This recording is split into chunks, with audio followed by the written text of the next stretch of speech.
hari ni nak tunjuk ini State Wagon. Ini State Wagon 2020 facelift. Yang ni Cool Spirit-nya lah. So dia buat 360 dengan kita. 360 sahaja lah. 4 kamera.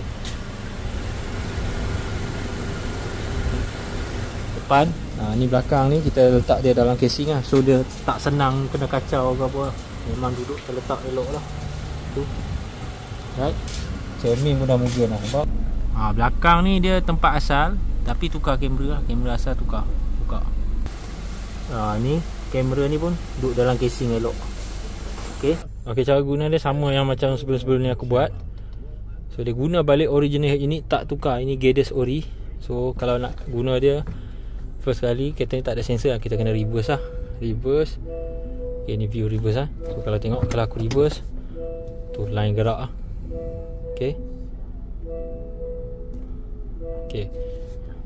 Lepas tu tengok view depan, dia akan ada D lah.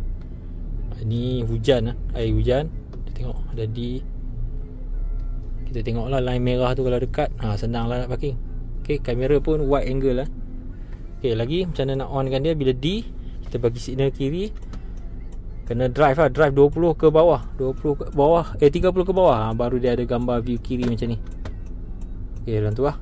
Alright. So apa lagi yang boleh buat, cara nak on dia, dia bagi kita remote lah. Okay, kalau nak tutup skrin ni kan, dia tutup lah lepas-lepas sangat. Kalau nak buka, tekan sekali, dia buka lah. Okay. Kalau kita tekan lama, dia tutup. Okay, tekan sekali, buka. Ni tak wide angle, tekan sekali, dia wide angle. Okay, nak pergi setting dia, pusing sampai ke kanan, paling kanan. Nampak dah tak bergerak kan, tekan. Ni setting dia lah. Okay, sini ada sistem dia apa semua lah. Ada radar, tapi radar tak ada kereta ni. So nak back brake, tekan lama-lama. Tekan lama-lama. Ni view kiri kanan lah. Okay, tutup. So itu sajalah untuk 360 kali ni.